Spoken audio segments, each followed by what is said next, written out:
ndị be anyị ndị ewonu abụ m Amalinze JJ Aze ana m ewetara unu ihe mmemme nke American Independence nke afọ 2019 ya bụ afọ 2019 nke mere na Amilo nke obi aṅụrị a na-akpọ Wade Walker Park dị na Stone Mountain, Georgia.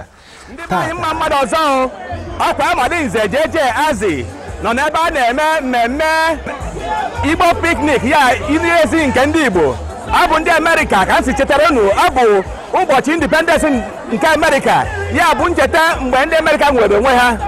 Mmemme a na-eme taa ọ nwere ihe gbagọchara agbagọ n'ime ya. Achọrọ m ka njekwude onye isi ndị Igbo bụ Nze onye agba ka njụọ ya ajụjụ ka ọ kọwapụrụ m ihe eji eme ihe otu a. Nze onye agba ana m abịa n'ebe ị nọ. Nze onye agba onye isi n'Igbo, biko ndị Amalinze chọrọ gị.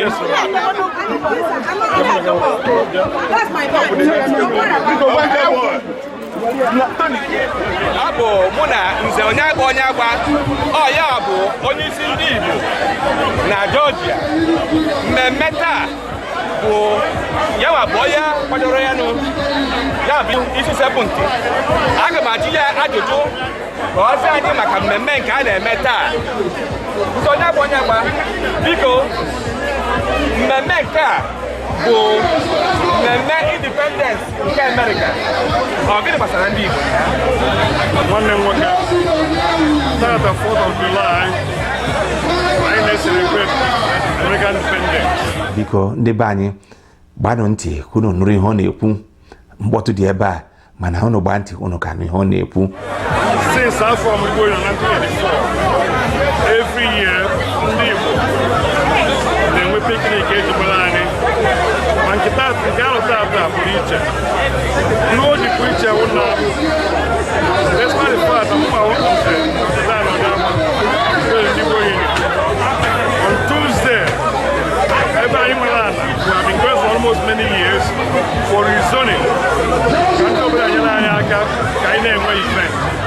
On Tuesday, ka the whole commission of vote si anyị gaba n'iru.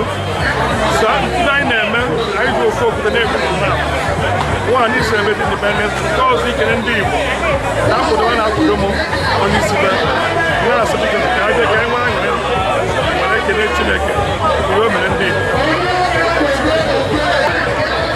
Nna na-eme taa wụ independence America, wee sị na anyị nọ n'ime ya.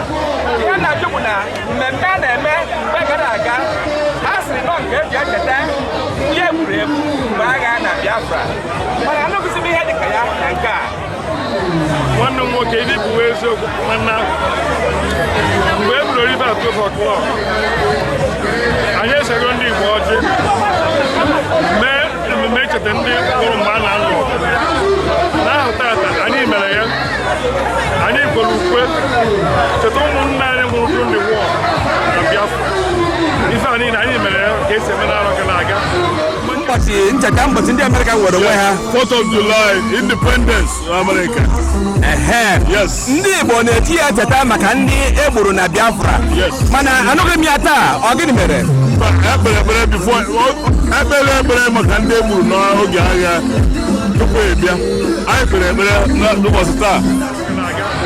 Ma nke isi akakwa nke gara aga n'ihi na ndị mmadụ pụtara na mass exodus were kwụrụ ọtọ akụkọ ndị senatị ndị Biafra. Mana onwe ndị na-ebe akwa mgbe a na-agụ ya were echeta ndị nwụrụ anwụ. Ọmụ ọgbụ onye isi o wutere eziokwu na mperede mgbe a na-anọ ọgụ. Mana mgbe a na-ekpe ekpere na-abụ abụ wee na-echeta Ojukwu onye isi anyị o wutere anya ma nke tata ka nke gara aga. Ndị be anyị mmemme nke a dị ogologo, ya bụ aga m ewetara unu ya na nsị ya bụ na nkeji ka m pụtakwanụ.